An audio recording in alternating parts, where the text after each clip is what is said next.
प्रभु का पावन नाम। जय गुरुदेव। सर्व समर्थ सर्वत्र स्मरणीय परम पूज्य गुरु जी महाराज, उपस्थित सभी सत्संगी धर्म प्रेमी भाई बहन, बच्चे तथा बच्चियों, गुरु महाराज की अपार दया से आज सामूहिक रूप से अपने लोगों को मालिक को याद करने का मौका मिला। सुंदर ध्यान भजन करने का यह शुभ और सब सामूहिक रूप से आया। आप सब लोग इस काम के लिए अपने सुंदर से निकल करके कर लिया गए थे। दुनियादारों को तो इस काम के लिए सोचने की भी फुर्सत नहीं है। वो तो अपने पेट के लिए ही, रोटी रोटी के लिए ही परेशान। वो इस चीज को भूल चुके कि ये दुनिया संसार भी हमको छोड़ करके जाना है। बस घर बनाओ, मकान बनाओ, जमीन खरीदो, जमीन बढ़ाओ, बाल बच्चों को पढ़ाओ लिखाओ, कलेक्टर कमिश्नर बनाओ, बस इसी काम में लगे हुए। यही सबसे बड़ा भ्रम और भूल है। आप इस बात को समझें कि जब तक ज्ञान नहीं होता तब तक भ्रम और भूल रहता है, लेकिन जब ज्ञान हो जाता है तब आदमी हर चीज को समझ जाता है। जैसे अंधेरे में तो धोखा हो सकता है, लेकिन जब उजाला रहता है तो उसमें गड्ढा, मिट्टी, पेड़ पौधे, जितनी भी चीजें होती हैं वो सब दिखाई पड़ती हैं। तो दिव्यता अलग चीज है और ज्ञान अलग है। दिव्यता किसको कहते हैं? जैसे कोई किताब को पढ़ लिया, हिंदी पढ़ लिया, हिंदी का जानकार हो गया, अंग्रेजी पढ़ा, अंग्रेजी का हो गया, संस्कृत पढ़ा, उसका विद्वान हो गया, उर्दू फारसी पढ़ लिया, तो वो यानी दिव्यता है। उसका ज्ञान दुनियावी ज्ञान होता है उससे। यानी मालूम भी अगर हो जाता है कि वो मालिक है, लेकिन उससे यानी मिलने जुलने का ये दिव्यता यानी रास्ता नहीं दे सकती है। लेकिन जिसको ज्ञान हो गया, वो क्यों ना पढ़ा लिखा ना हो, कुछ भी पढ़ा लिखा ना हो, लेकिन जिसको ज्ञान हो गया उसको ये सारी विद्या आ जाती है। इसीलिए कहा गया कागज ने और कलम नहीं हाथ से कलम नहीं लिया, कागज नहीं छुआ, चाहे नहीं छुआ, लेकिन जिन्होंने जो मुँह से कह दिया उस पर आज लोग रिसर्च कर रहे हैं, उस पर आज लोग शोध कर रहे हैं। तो ये चीज़ ऐसी चीज़ है, यह ऐसी विद्या है कि जो दुनिया की विद्या से नहीं खरीदी जा सकती। जहाँ पर दुनिया की सारी विद्या खत्म होती है, सारी दौलत खत्म होती है, वहाँ से आध्यात्मिक विद्या और आध्यात्मिक दौलत की शुरुआत होती है। आप सब लोग बड़े भाग्यशाली हैं कि जिनको इस चीज का ज्ञान हुआ और गुरु महाराज जैसे समय गुरु मिले, उन्होंने इस चीज की जानकारी कराया, आत्मा परमात्मा का भेद उन्होंने बताया और आप उस चीज को पकड़े और ये यानी आप करने लग गए कि जैसे ज्ञान हो जाए, मालिक मिल जाए, दुनिया बनाने वाला मिल जाए, दुनिया बनाने वाला मिल जाएगा, तो दुनिया की चीजें ये अपने लिए आसान हो जाएंगी। अब यह है कि कोई चीज ज्ञान लेने से नहीं होता है, करने से होता है। अगर करोगे तब तो फायदा दिखेगा और नहीं करोगे तो फिर वो चीज वहीं की वहीं पड़ी रह जाती है। सदगुरु जब नाम की बख्शिश करते हैं, जब नाम देते हैं, तो उसको बढ़ाने के लिए, उसकी कमाई करने के लिए रास्ता बताते हैं। एक राजा ने एक काश्तकार और एक महात्मा ने एक काश्तकार और एक राजा को, दोनों को एक ही साथ नामदान दिया और कहा जाओ करना, मेहनत करोगे तो ये चीज बढ़ेगी। कह करके और फिर एक एक क्षमा दिया और कहा कि ये ले जाओ, संभालना इसको, जब मुझे जरूरत पड़ेगी तो मैं तुमसे ले लूँगा। तो राजा उस क्षमा को लेकर के और एक सोने के अनुपथये में बढ़वा करके गले में पहन लिया। कि गुरु की दी हुई चीज़ है और इसको संभाल करके रखना है। जब उन्होंने कहा है कि जो मुझे जरूरत होगी तो दूंगा, तो जब वो कहेंगे मैं इसको उनको निकाल करके दे दूंगा। काश्तकार को मिला तो काश्तकार गया और जमीन को खोदा और उसी में चना डाल दिया। अब कुछ दिन के बाद चना अंकुरित हुआ, ऊपर निकला, उसका पेड़ बन गया, उसमें भी चने आ गए और वो उसको निकाल लिया। फिर उसके बाद से जो काफी चने हो गए उसको उसने जमीन में डाला और फिर उससे जो चने हुए फिर उसको भी जमीन में डाला। तो एक ही चने से बहुत बड़ी ढेर हो गई चने। जब कुछ साल के बाद महात्मा जी आए, राजा से पूछे कि तुमने तुमको कुछ दिया था, तुमने उसको बढ़ाया, कुछ कर रहे हो? हाँ कर रहा। बोले हमारा चना कहाँ है? तो गले में से निकाल करके और चना निकाल करके दे दिया। भाजी से बिल्कुल एकदम ताजा फ्रेश चना आपको दे रहा हूँ, आपने जैसा दिया था। काश्तकार से पूछा, अरे भाई मेरा चना कहाँ है? उसने कहा कि चना के लिए तो आपको क्या हमारे घर तक चले चलिए, मैं यहाँ कैसे लाऊं, मैं आपको दिखाऊंगा वहाँ पर। जब सब लोग वहाँ पर गए, राजा भी गया महात्मा के साथ और लोग भी गए, तो देखा चने की ढेर लगी हुई थी। उस काश्तकार ने कहा ये आपके एक चने की देन है, ये देखिए एक चने से मैंने इतना चना उगा लिया। तब महात्मा ने राजा से कहा तुमको जो दौलत दिया था उसको बढ़ाने के लिए दिया था, लेकिन तुम वैसे तो वैसे उसको पड़ा रखे और देखो इसने कितना बढ़ा दिया। ऐसे ही यह आध्यात्मिक दौलत या आध्यात्मिक ज्ञान जो गुरु महाराज ने कराया, ये नाम जो गुरु महाराज ने दिया, इसको बढ़ाने की जरूरत है। इसी नाम को पाने के लिए पहले बड़ी मेहनत करनी पड़ती थी।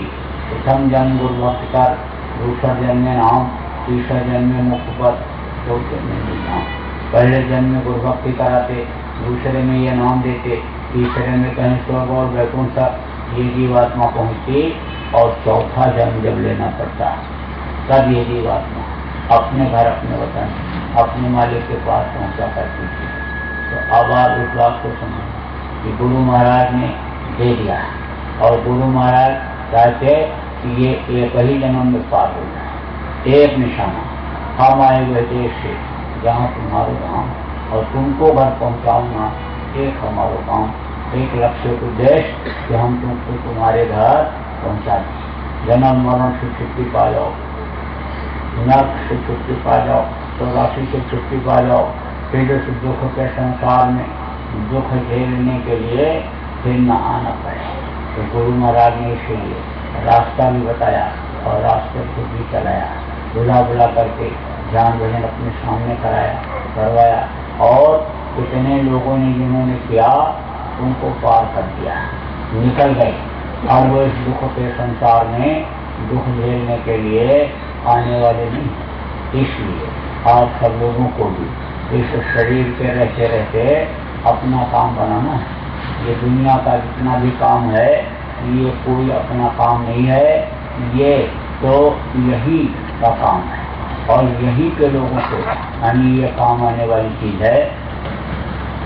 देखो ये जमीन पड़ी हुई है, जिसको आप जोत बो रहे हो, इसी को कितने लोग आए जोते बोए है और चले गए, ये खुशी की नहीं। सब पूछो तो ये जमीनें जो लोगों को दे रखी गई हैं ये सब भारत सरकार की और उसने सत्य के रूप में समझ लो कि दे दिया है। तो इसको कमाओ खाओ और जड़ से उसको जरूरत होगी वो ऐसा विधान बना करके रखा है कि आपको थोड़ा मुआवजा दे करके ले सकती, कुछ भी न दे ऐसा भी, क्योंकि वो उसी का है और वो जब चाहे तो ले ले। ऐसे आज उस चीज को समझने की जरूरत है कि ये सब उस काल भगवान ने आपको दिया है, शरीर को दिया और शरीर के खाने की व्यवस्था, शरीर के पहनने रहने की ये सब व्यवस्था उसने कर दिया। और वो जब चाहेगा आपसे ये शरीर ही ले लेगा, ये शरीर ही छोड़वा देगा। जब शरीर छूट जाएगा तो उसके साथ ये सारी चीजें छूट जाएंगी। अब यह है कि और किसी शरीर के अंदर ऐसा रास्ता नहीं है कि जिससे जीवात्मा का कल्याण किया जा सके। इसीलिए तो कबीर साहब ने कहा कि कबीर यह कंजात है, सकर तो ठोर लगाओ औकाश सेवा कर साध की और काबुल के गुण गाओ। कबीर साहब ने कहा ये समय निकला जा रहा है, ये दिन और रात जो आते हैं ये चूहे हैं, उम्र को काट करके खत्म कर दे, और उम्र अगर खत्म हो गई तो फिर यह काम हो नहीं सकता है। कहीं दूसरे शरीर के अंदर से रास्ता ऐसा नहीं गया है कि जैसे अपने घर ये जीवात्मा पहुंच सके। इसलिए उन्होंने कहा इसके रहते रहते इस जीवात्मा को ठौर ठिकाने पहुंचा दे जहाँ इसका ठिकाना है। इसका कहाँ ठिकाना है? ईश्वर अंश जीवोविनाशी चेतन अमर साहब सुखराशि, यह उस परमात्मा के अंश गुण है, उसके पास उसको पहुंचा दो शरीर के रहते रहते, और नहीं शरीर छूट जाएगा तो ये खुद फंस जाएगी। इसलिए आप सब लोगों को भजन करने की जरूरत है और लोगों को कराने की आवश्यकता है। इस वक्त पर ये जो समय है ये बहुत कीमती है आप सब लोगों के लिए, जब तक ये शरीर चल रहा है, और जब ये बूढ़ा हुआ तो बुढ़ापे में कहीं कुछ नहीं हो पाता है। काम क्रोध लोभ मोह अहंकार ये बुढ़ापे में और भी घेरते हैं और भी परेशान करते हैं, तो उस वक्त पर कुछ नहीं। और बुढ़ापा भी ऐसे खत्म हो जाती है कि जैसे दिन के बाद आया रात और रात के बाद आया फिर दिन, और उसके बाद में फिर ऐसे 8 दिन निकल गया और फिर दूसरा सोमवार मंगलवार आ गया, और फिर उसके बाद में महीना बदल गया, और महीना के बाद साल बदल गया, पता नहीं चलता है, पता नहीं चलता है। ऐसे यानी यह समय निकल जाता है, बुढ़ापा भी निकल जाती है, पता नहीं चलता है। आप जब तक शरीर में ताकत है चलते रहे हो तब तक एक काम, किसी गृहस्थी के काम के साथ साथ भजन करने का भी आप लोग बना लो और लोगों को कराओ। गांव में एक जगह इकट्ठा हो जाओ और इकट्ठा होकर के सामूहिक रूप से ध्यान भजन करो। देखो सुमिरन जब तक सही नहीं होता, ध्यान और भजन में ये धनी मदद नहीं करते। तो आप जैसे अपंग कहीं पड़े हो, चल फिर नहीं सकते हो, वो चढ़ नहीं सकते हो, और जो आपकी मदद करने वाला है उसको भी खुश नहीं करते हो, तो फिर वहीं के वहीं पड़े रह जाओ, आगे बढ़ नहीं पाओगे, आगे चढ़ नहीं पाओगे। इसलिए सुमिरन सही ढंग से करना चाहिए। गुरु महाराज ने कहा कि अनी माला से 8 माला का सुमिरन 24 घंटे में एक बार कर लिया करो। अब अभी हमने देखा जब आपको सुमिरन पर बैठाया तो आपके पास माला ही नहीं। इससे यह साबित हो जाता है कि आप लोग घर पर भी वो लोग नहीं करते हो। अगर घर पर करते होते तो माला जरूर साथ रखते, माला जरूर लाते। वो चीज तो बोलने वाली नहीं कि भाई हम सुमिरन कैसे करेंगे। जैसे आदमी कहीं जाता है और उसको ये मालूम रहता है कि भाई हमको दोपहर में खाना की जरूरत पड़ेगी और खाना वहाँ कहीं मिलेगा नहीं, तो ले करके चलता है, खाना लेकर जाता है ओढ़ने के लिए। ठंडी में मालूम होता है कि कहीं मिलेगा नहीं और रात को ठंडी लगेगी तो फिर ओढ़ना नहीं भूलता है, ओढ़ने के लिए ले जाता है। ऐसे माला आदत डालो। ये मन है, ये मन तो बहुत भगता है, मन भगता है, मन करने नहीं देता है। लेकिन इस मन को अगर लगा दो जिस काम में तो ये खूब कराता है। अच्छे काम में लगाओगे अच्छा कराएगा, बुरे काम में लगाओगे बुरा कराएगा। अभी तो याद नहीं आता कि सुमिरन भी करना है, लेकिन सुमिरन करने की अगर आदत पड़ गई तो जिस दिन नहीं कर पाओगे, जल्दी में कहीं मान लो जाना है, ट्रेन पकड़ना है, बस पकड़ना है और चले जाओगे, सुमिरन नहीं कर पाओगे तो मन वहाँ लगा रहेगा।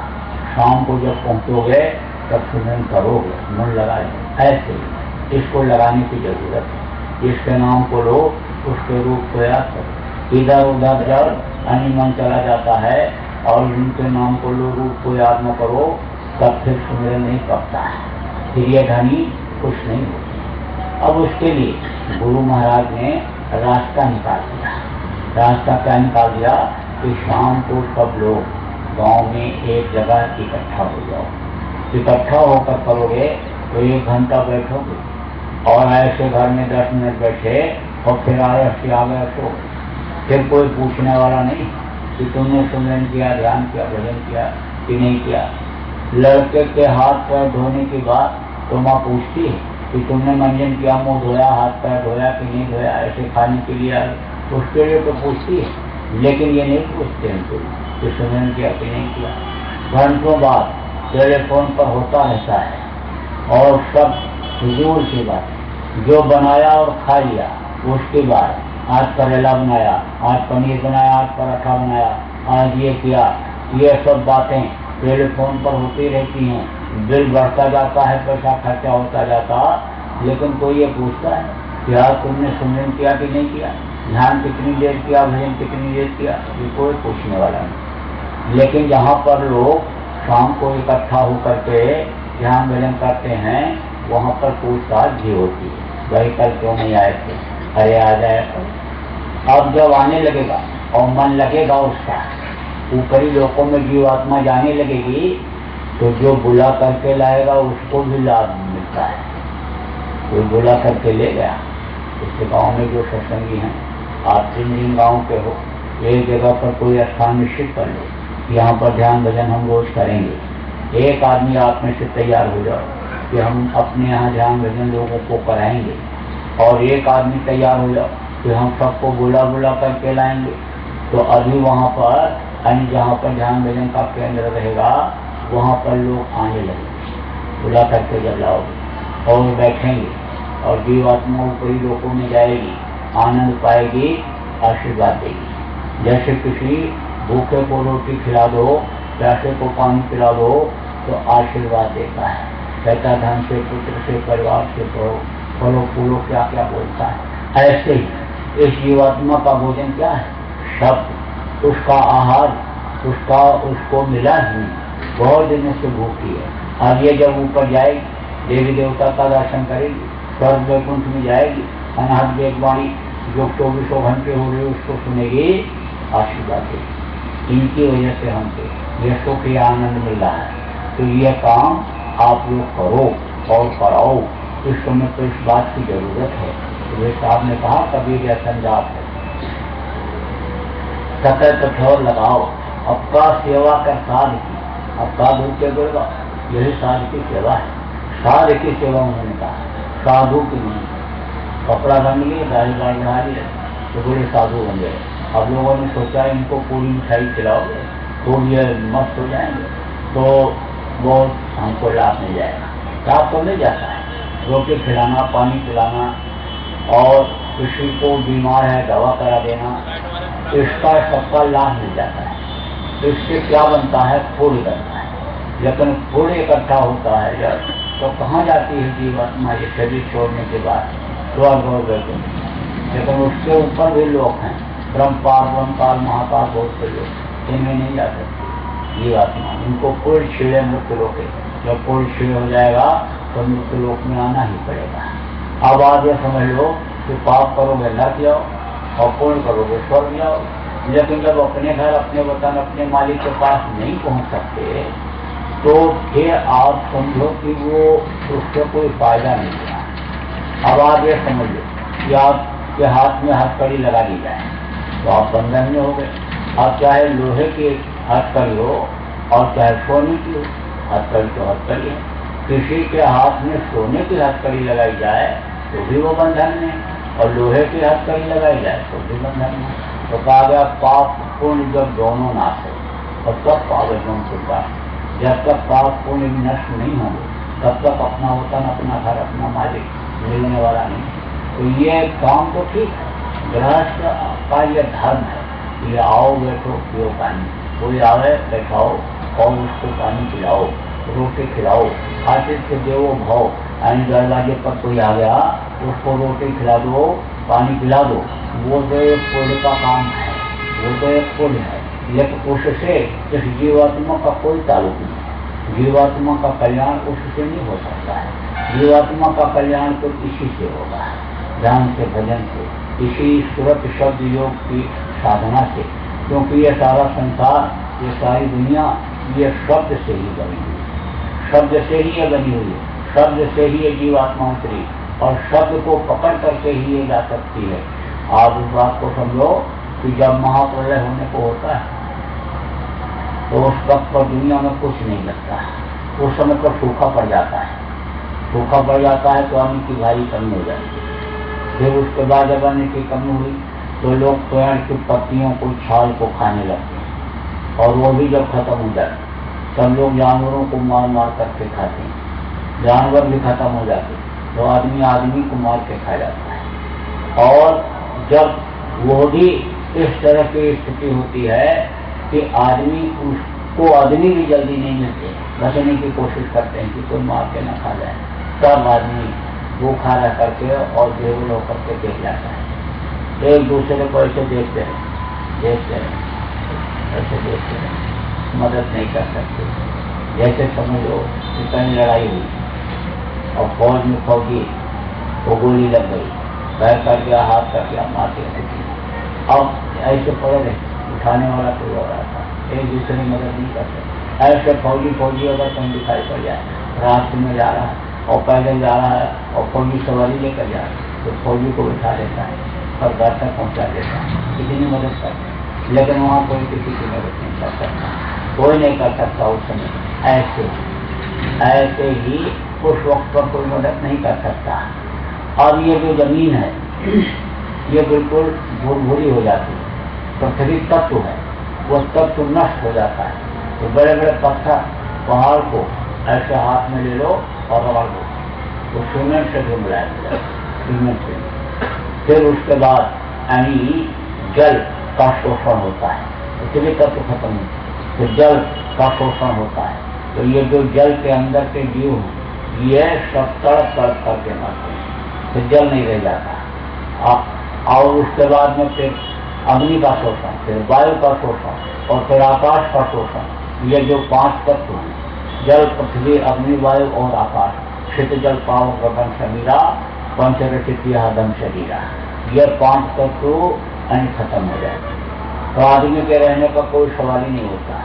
क्योंकि एक तत्व अगर खत्म हो जाए तो आदमी पागल हो जाता है, और 5 खत्म हो गए तो आदमी के रहने का कोई सवाल ही नहीं होता। तब कौन बचता है? देवी और देवता है, लेकिन वो भी चटाई की तरह से समेट ले जाते हैं और ऊपर में 10वां द्वार के पास में नाका है, वहीं पर लटका देते हैं, छोड़ देते हैं। जब उस मालिक की मौज होती है तब वो नीचे का विस्तार करता है, फिर घर का करता है, और नहीं तो ऐसे कैसे लटके रहे। तो शब्द से ही सारा संसार बना, शब्द से ही देवी और देवता बने, अन्नपूर्ण ब्रह्मांड के जीव सब शब्द से बने। और शब्द का खिंचाव जब हो जाता कुछ नहीं बचता, और शब्द से ही उतारी गई, शब्द की ही डोर को पकड़ करके ये अपने वतन, अपने घर, अपने मालिक के पास जीवात्मा पहुंच सकती है। इसलिए गुरु महाराज ने शब्द की डोर को आपको पकड़ा दिया। शब्द शब्द सीढ़ी रच डाला, चढ़ चढ़ पहुंचो अपन के कान, ऐसी दशा देख जीवों की, सत पुरुष ने की दया महान, संत रूप हुए जग में आए, सत लोक का पता बतान, तुरंत शब्द का सच्चा मार्ग, संत मता का किया बखान, और शब्द शब्द सीढ़ी रच डाला। चंचल पहुंचो अदम के कान, तो शब्द की सीढ़ी लगा दिया। अब उसको करो, दिन भर में 10 बार कहो 10 बार करो, 10 बार मरो 10 बार जियो, 20 बार मरो 20 बार जियो, तब जन्मत मरो दूसरा दूसरा, तब जन्मते वक्त और मरते वक्त की तकलीफ नहीं होगी। जब एक बार सीख जाओगे जाना, जैसे कहीं पहाड़ पर चढ़ना है और रास्ता देख लिया, पगडंडी पकड़ लिया तो चढ़ते चले गए, सड़क की जरूरत ही फिर पगडंडी। ये सबसे आसान सीधा सरल रास्ता इस समय पर है। अष्टांग योग, हठ योग, कुंडलिनियों को जगाने का समय अब नहीं रहा, प्राणायाम का समय अब नहीं रहा, क्योंकि उम्र कम हो गई। ये 10,000 वर्ष की उम्र की, 1000 वर्ष की उम्र की साधना है, तो वो साधना 100 वर्ष की उम्र में करके आदमी कैसे पार हो सकता है। इसलिए ये सूरत शब्द का रास्ता गुरु महाराज ने बताया। तो आप खुद भी करो और लोगों को कराओ, समझा करके आप लाओ और ध्यान में 1 घंटा बैठाओ। इस वक्त पर ये बहुत जरूरी काम है। और का गुरु के गुण गाओ, उन्होंने कहा कि गुरु की महिमा को गाओ, गुरु की बातों को लोगों को बताओ। गुरु महाराज ने जो जय गुरुदेव नाम लोगों के लिए जगह करके रक्षा के लिए छोड़ा, उस जय गुरुदेव नाम कि ताकत का इजहार लोगों को कराओ, उसके बारे में लोगों को बताओ। और शाकाहारी का अभियान जो गुरु महाराज ने चलाया कि लोगों को शाकाहारी बनाओ, लोगों को शाकाहारिता का पाठ पढ़ाओ, तो वो काम आप सब लोग करो। यह सेवा का मौका भी मिला है, जरूरी नहीं आगे फिर मिल जाए, इसलिए उसमें कोई कोताही नहीं होनी चाहिए। तो यहाँ अभी तो कोई कार्यकर्ता नहीं, ये तो ध्यान भजन का सत्संग तो होगा 11 बजे। प्रचार कितने बजे का? 11 बजे। 11 बजे से होगा। उसमें तो बहुत बातें सुनने को मिलेंगी। अभी तो ये ध्यान भजन का बराबर कार्यक्रम सब जगह चलता आ रहा है। सुबह का, शाम का भी यहाँ जैसे, लेकिन शाम को मौका नहीं मिलता, पहुँचने में देर हो जाती है, तो सुबह का तो सब जगह चल रहा है। गुरु महाराज मौजूद थे तब से ये चल रहा है। गुरु महाराज का काफिला निकलता था तो उसमें भी होता था। तो जहाँ जैसे समय परिस्थिति होती है उस हिसाब से ये रोज का है। आप लोग आ गए थे पहले से ही, जो इच्छा लेकर के आते हैं तो सुनने को मिल जाएगा। तो ये आपको थोड़ा सा सुना दिया गया। आप जो है आप लोग तैयारी करो और 10:30 बजे आधा घंटा पहले यहाँ आकर के बैठ जाना, फिर आपको पूरा सत्संग सुनने को मिलेगा। और जो नए लोग आएंगे उनको नामदान भी मिल जाएगा। तो बोलो जय गुरुदेव, जय गुरुदेव, जय।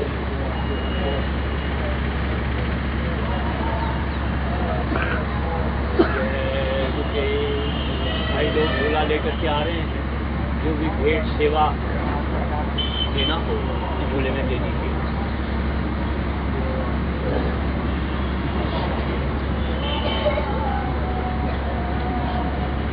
आश्रम पर विभिन्न सेवाएं चलती हैं, निरंतर चलती रहती है। उसके अंदर आपकी सेवा अच्छे कार्यों में लगा दी जाएगी। आश्रम पर सतत भंडारा सेवा बराबर चलता है। आश्रम पर महाराज के आने से पहले अस्पताल की नींव रख करके आए हैं। अस्पताल का कार्य भी चालू है और गौशाला चालू है।